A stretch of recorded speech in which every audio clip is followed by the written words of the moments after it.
मोहतरम नाज़रीन, इमाम अली मकाम नवासे रसूल सल्लल्लाहु अलैहि वसल्लम इमाम हुसैन का सर मुबारक इमाम सज्जाद और बीबी ज़ैनब वमा आले मुस्तफ़ा को यजीद के दरबार में पेश किया गया तो यजीद की बीवी नहायत रहमदिली से पेश आई। आखिर यजीद की बीवी कौन थी? बीबी ज़ैनब अलैहिस्सलाम से उसकी क्या गुफ्तगू हुई? यजीद की बीवी ने दरबार यजीद में मलून यजीद को रुसवा क्यों किया?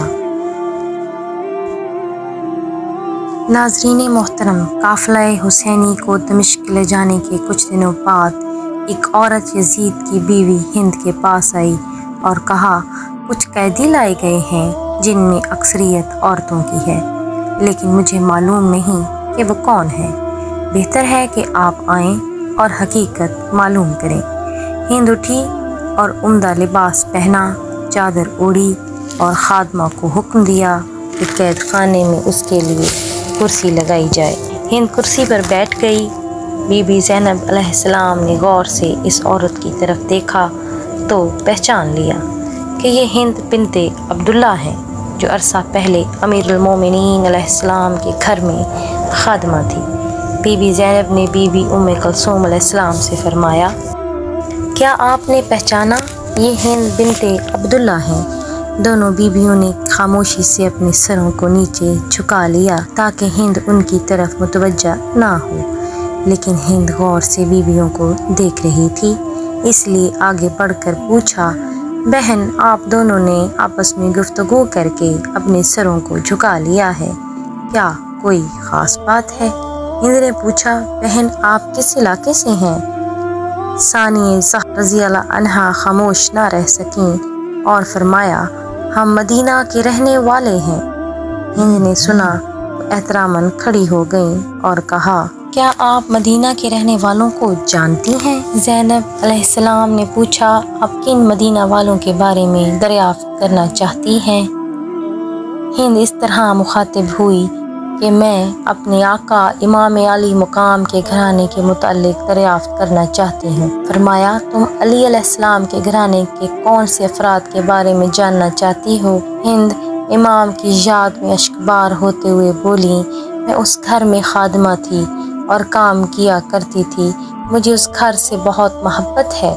ज़ैनब अलैहिस्सलाम ने जवाब दिया, तुम उस घर के किन अफराद को जानती हो? हिंद ने जवाब दिया, मैं इमाम अली मकाम की औलाद का हाल मालूम करना चाहती हूँ। मैं हुसैन, औलाद हुसैन और इमाम की पाक पास साहबजादियों का हाल अहवाल और खैरियत मालूम करना चाहती हूँ। ज़ैनब अलैहिस्सलाम रोते हुए बोली, ऐ हिंद, अगर आले अली के मुतल्लिक पूछती हो तो सुनो, हम औलाद अली मदीना छोड़ चुके हैं और उनकी आल की शहादतों की खबर मदीना पहुंचाने के मुंतज़िर हैं। अगर हुसैन की हालात से बाखबर होना चाहती हो तो सुनो, यजीद के सामने जो सर मौजूद है जिससे वो लुत्फ़अंदोज़ होता है वो हुसैन का सर है। अगर अब्बास से जरी का पूछती हो तो हम उनके जिस्म के टुकड़े बेसर व समानी के आलम में लाशें सरजमीनी करबला पर छोड़ आए हैं, पर हम बहुत मजबूर कर दिए गए हैं। अगर औलाद हुसैन का पूछती हो तो वो बीमार नौजवान जो शिद्दत दर्द की वजह से चलने फिरने से कासिर है, वही हुसैन के बेटे ज़ैनुल आबिदीन हैं। अगर बनाते अली का पूछना चाहती हो तो मैं ही ज़ैनब बिनते अली और ये उम्मे कुलसूम है। हिंद रोते हुए बोली, ऐ मेरी सैयदी ज़ैनब बिनते अली, ये क्या हो गया? ये कैसे हो गया और ये क्यों कर हो गया?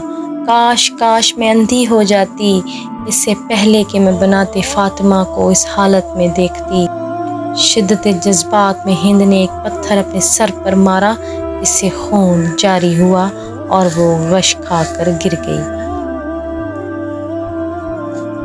हिंद ने ज़ैनब अलैहिस्सलाम को अपने सरहाने पाया तो जो उससे फरमा रही थीं, ऐ हिंद उठो, अपने घर जाओ, ऐसा ना हो कि तेरा शौहर यजीद तुझ पर गज़बनाक हो।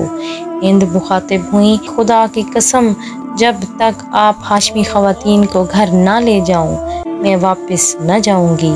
हिंद उठी, लिबास चाक किया, और सर बरहना करके यजीद के पास आई, जो दरबार में दमिश्क के वज़रा और हवारियों के दरमियान बैठा हुआ था। हिंद बोली, ए यजीद, क्या तूने सरे मुक़द्दस हुसैन फर्जिंदे रसूल को दरवाजे के किनारे नेज़े पर लटकाने का हुक्म दिया है?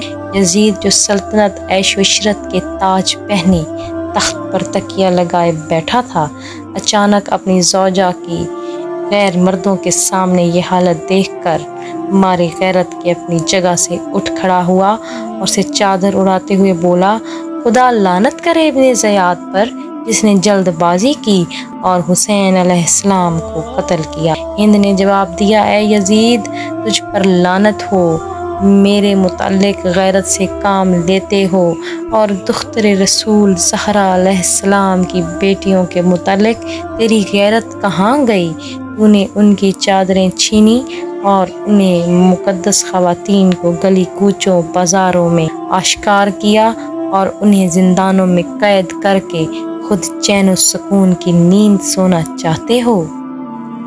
खुदा लानत करे इब्ने ज़ियाद पर, खुदा की कसम, जब तक इन्हें मेरे साथ नहीं भेजोगे मैं तुम्हारे घर में कदम तक नहीं रखूंगी। ये कहते ही हिंद ने मातम शुरू कर दिया।